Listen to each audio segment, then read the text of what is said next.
welcome to my channel. So today I basically cut up some watercolor paper I have, and I'm going to be using these new Derwent watercolors I got to sort of try them out. They are a pastel palette, and I really liked the colors when I saw some example images online. I'm looking forward to using them and seeing what they look like in person. But aside from this watercolor palette, I also have another bigger Derwent watercolor palette which has a larger range of colors, and I believe those are actually full pan and these are half pan. I think I like this palette more, mainly because I do enjoy using pastel colors more now in general. So I think I'll be using this one more than the other one. So the watercolor paper I'm using is 100% cotton. Originally it was a big squared paper, which I'm not sure of the measurements, but basically I cut it into 4 smaller papers because I didn't really want to commit doing a big painting. So I ended up doing that, just cutting them into 4 smaller pieces, and I'll be doing 4 small paintings. I'm not used to coloring or painting without sketching things first, so this took a bit of getting used to. The watercolor paper actually sucked up so much water.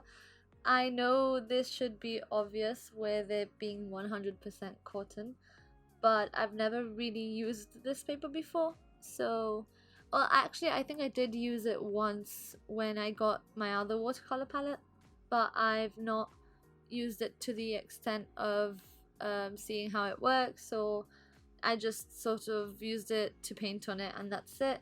Anyway, my point is, I know that there are ways to use watercolors where, well, there are different methods to use watercolors.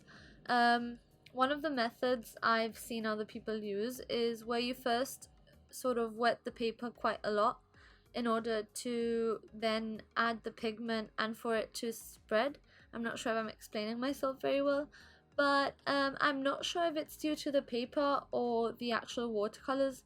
This didn't seem to work as well, it didn't seem to flow as much. I'm not experienced enough to know what is causing this. It might be the paper, it might be the watercolors themselves, because I've heard that it depends on the paint also, or it might be that I didn't add enough water for it to happen fluently and sort of smoothly. I will be trying this out more in the future just to see if I can manage to get the effect that I wanted to.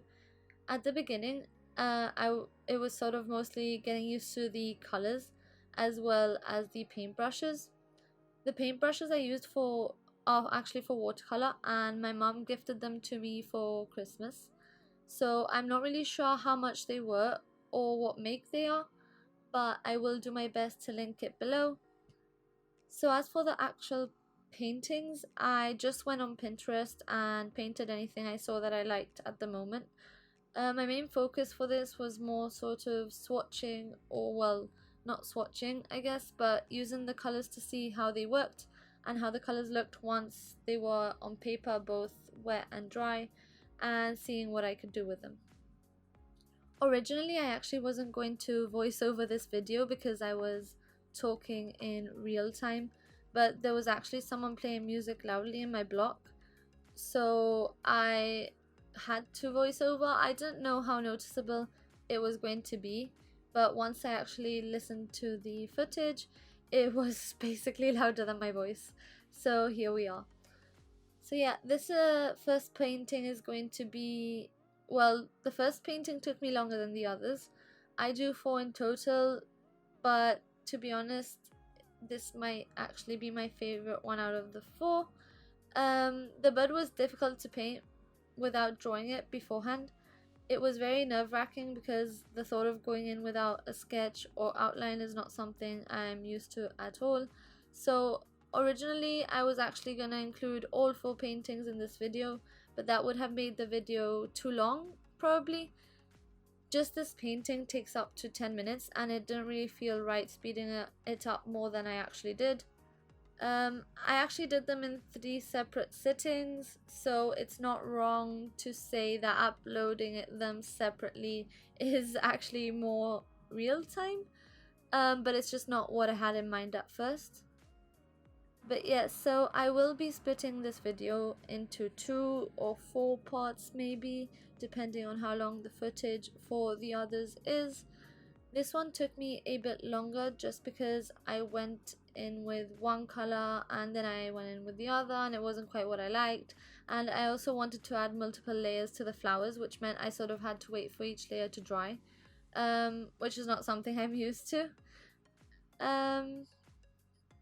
In terms of the result of this painting, I actually think it would have been much better if I went in again and added some more details with pencil and used added some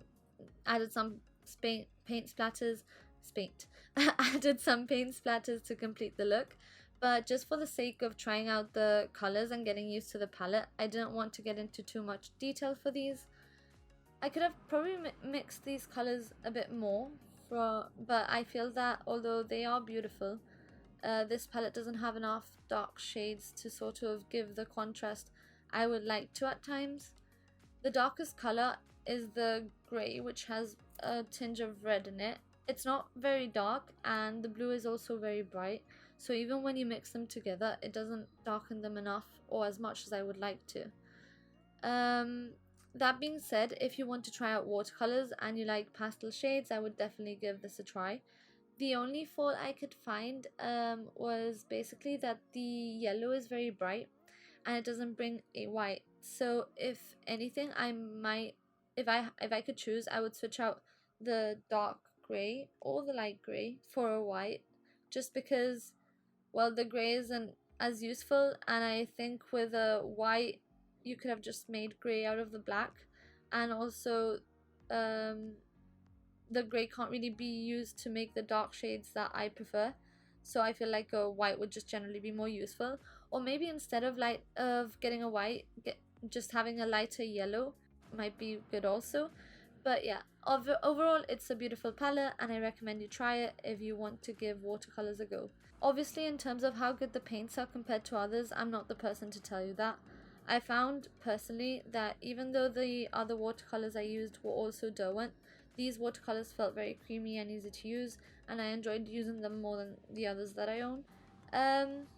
But yeah, aside from this, I also recommend this palette if you just want some beautiful colors to travel with and paint.